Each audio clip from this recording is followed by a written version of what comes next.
Hey guys, so this is Ashley. If you don't know me, I'm a mother hustling after my dreams. If you're watching the replay, type in hashtag replay. If you're watching live, type in live. If you're new, type in a 1 so I can tell you thanks for watching. Feel free to share out this video if you are suffering with infertility and you just want to raise awareness to that, or if you know somebody who is having infertility that you think that this message would be able to help them. I've been praying all morning, hey Donna, because this is something that is super personal and something I'm actually nervous to share. I can get on the Facebook Live and bare-faced, hey Donna, and show my crazy life, and none of that stuff makes me nervous. But this topic makes me nervous, mostly because I know that it is a super personal topic.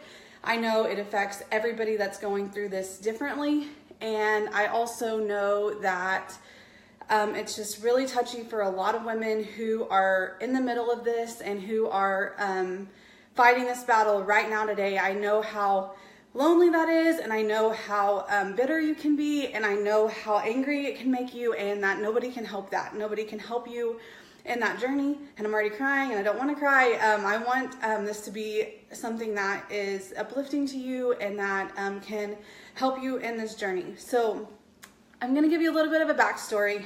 I went through 5 years of infertility in my first marriage with my ex-husband, who I haven't told him I'm sharing this, so I'm not really going to go into a lot of the personal details because our infertility journey was due to male factor infertility. And just for the sake of his privacy, I am not going to go into all the details in that.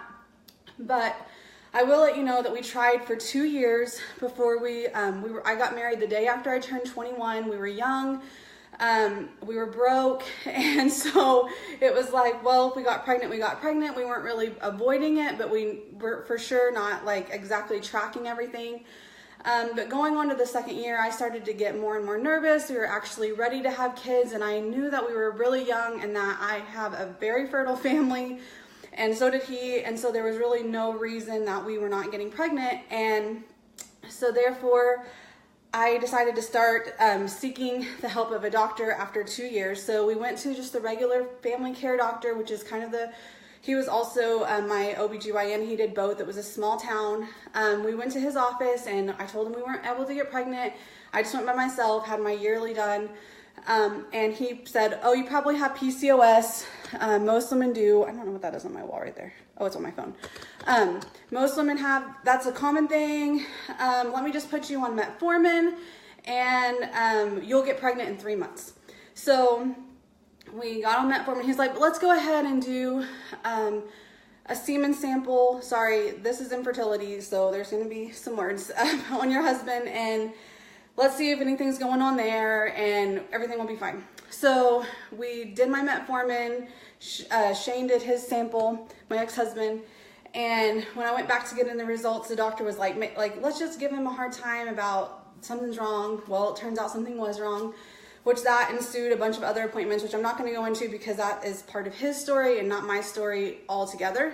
But we had to go through, PCOS is a serious thing. It's scary, and mine's actually worse now that I had Ellie than it was ever before. So anyhow, so we went through more doctors and found out that he had something that was going to make us not be able to have children naturally at all. And to hear that was like one of the most sinking feelings ever, and nobody understood it because medicine is so advanced that people just thought, well, there's a medical treatment for it. Somebody's gonna be able to figure it out. Just wait, and you'll find the right doctor, or they'll find an answer. And what we were dealing with was not something that a doctor could fix. So that was a lot of hard times, a really deep part in my life, and a really dark place. And so fast forward all of that. Some of the things I wanted to talk to you about, that's kind of the backstory. So if you have friends going through this, know that it's equal male and female infertility problems. 35% of males and 35% of females have problems with fertility. So just because your friend down the road is having infertility issues, please don't just assume it's just the wife and that the man doesn't need any support either, because it could be either one. And regardless of who it is, they're both going through this and they both need support. And then 20% of couples, it's a combined factor of male and female infertility. So it can affect both partners as well, which then can just cause more problems on what treatments you can do, what you can't do.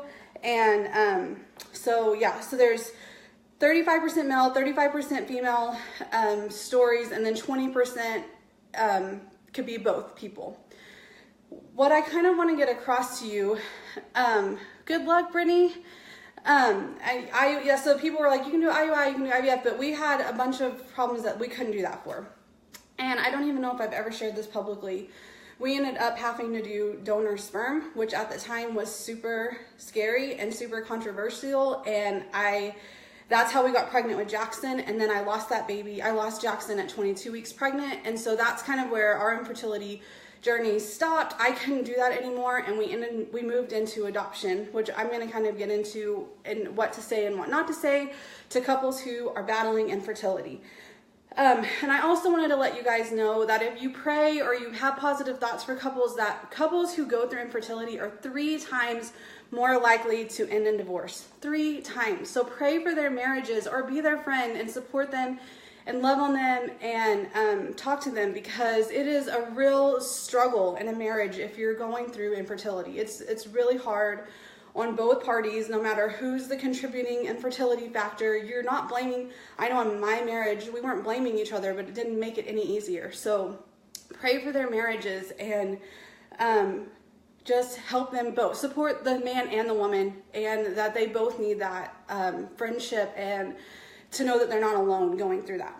So that is some things.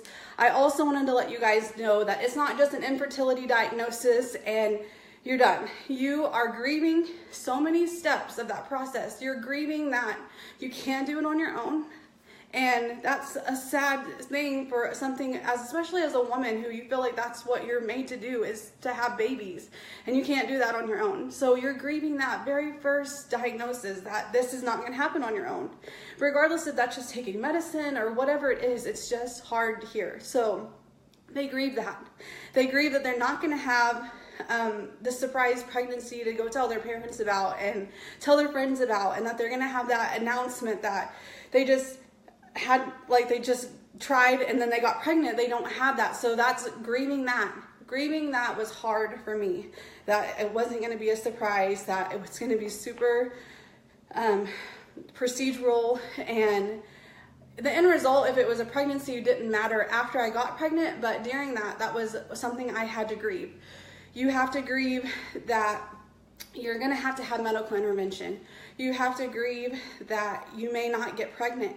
You have to grieve that if you do, there's just so many things. You're just grieving little things at a time. It's not just grieving that you're infertile. You're also grieving with every pregnancy announcement that that's not you, and that you can't change that, and that you're happy for everybody else, and that you feel guilty because you feel sad for something as special as a baby. You grieve when you get a baby shower invitation. You grieve when you see the pregnant lady at the supermarket who you can tell is miserable, and it can be miserable, but you grieve that, and be okay in that. Be okay with your friends grieving. Be okay that she's a little bit grumpy, or be okay that she's not at your baby shower. Be okay with that, and let her know that you love her through that. Because it's hard. It's so hard. And I'm emotional now. Even though I have 3 kids, I know what kind of a place that is when you're there and you're in it.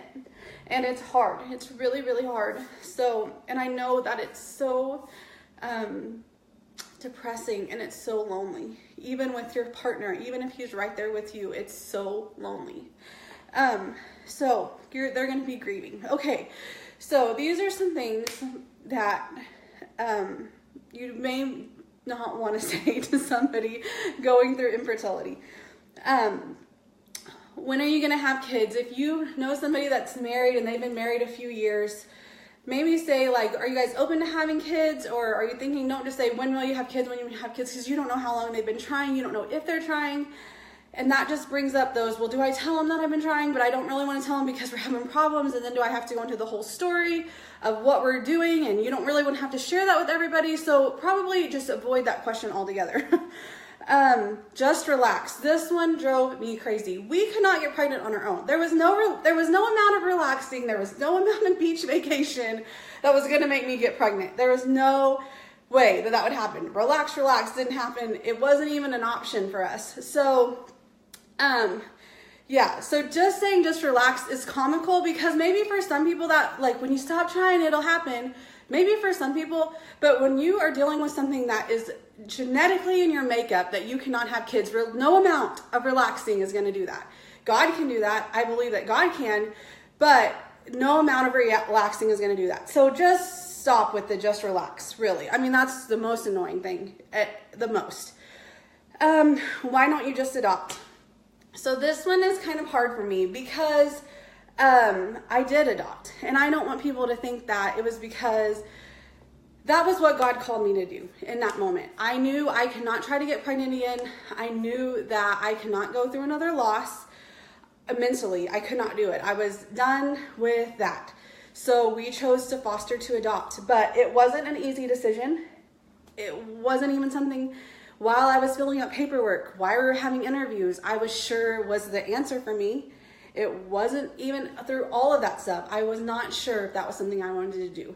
And why don't they just adopt? They don't just adopt because they're still grieving, and they have to go through that grief to be able to have an answer to what it is they want to do. They have to grieve those losses. Just like if you lost a parent or a sister or whatever, you have to grieve through that before you can move on.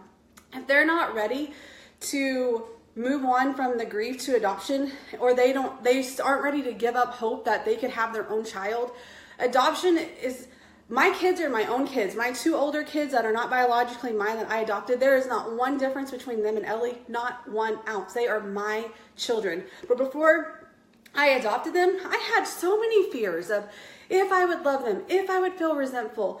I didn't know. I did not know until I was there. And I'm so thankful I made the decision, but this is not to preach any of that stuff. Even after I adopted, even after I had 2 kids, I still would grieve when people would call me and say they were pregnant. I would still cry after I got off that phone call because I wanted that. Me having 2 kids did not change the fact that I wanted to feel a baby in my belly, and I wanted to feel kicks, and I wanted to experience that. As a woman, we yearn for that. So adoption is not just something that you say willy-nilly and hope they have a baby. That's just insane. So don't say, why don't you just adopt?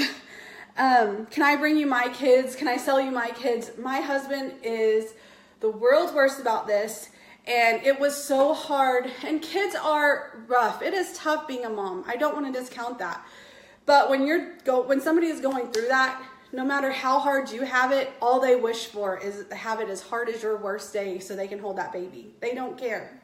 So just be conscious of what you're saying to people, and that on your worst day, they pray for that. They pray for that. So don't say, can I sell you my kids? Sorry, I'm reading. I hated being pregnant. Talk to your friends, talk to your girlfriends who've experienced it, and pregnancy is hard. Talk to them. Don't talk to that mom, and don't try to make it discount your pregnancy to make her feel better that she can't get pregnant. If they've suffered through a miscarriage, don't say you can get pregnant again, because you'll never replace a child. Could you imagine your living child that's 5, 6 dying and then having a baby to replace that one? Absolutely not. So don't say that to a mom who just miscarried a baby. Things that you can say is, I'm sorry, and that really sucks. That seems simple. It seems like it's not enough, and sometimes it isn't enough, but just that's something simple to say if you don't know what to say. I'm sorry, and that really sucks. That helps her know that you support her and that you know what she's kind of going through. I love you, and do you need anything? So simple. I love you, and do you need anything? That's all. We don't need you to fix it. We're trying to do everything to fix it. We've talked to 15 doctors to fix it. We don't need your advice. We don't need any of that stuff. We need you to say, I love you, I'm here for you, and do you need anything? That's it. Do you want to talk? I can listen. Let them talk. They don't need advice. Let them talk through it. Let them talk through their frustrations, their their worries, their fears, their whatever. Just let them talk. It may not even be about infertility. They just might need to vent. So let them talk. And do you need a hug? I'm here for you. And then the last thing is, you're in my thoughts and prayers. And those are all things to say rather than do you want to adopt? Do you want to that? Those are just simple things to let them know that you're here and you love them. And that's how we can flip the script. And this isn't easy to talk about. I was super nervous to talk about it. Feel free to share it out if you know people going through this. But I feel like God gave me a voice. He was how I got through all of this. Yes, I did. I got divorced and I did have a baby, and I got to experience all those things. But sometimes people have secondary infertility. So just know that this is a real thing, and it's not like one and done. They're thankful, they're blessed, but people are dealing with this in all stages of life. So be conscious what you're saying to others, lift each other up, pray for each other's marriages, be that friend and be supportive. Okay, I got to get off here. I love you guys. I hope you found this helpful. If you're dealing with infertility, I'm going to go back through my comments. Please feel free to reach out to me. I'd love to talk to you. I would love to be that support for you. And I hope you guys all have a great Friday, a great weekend, and I'll see you guys soon. Love you guys. Bye.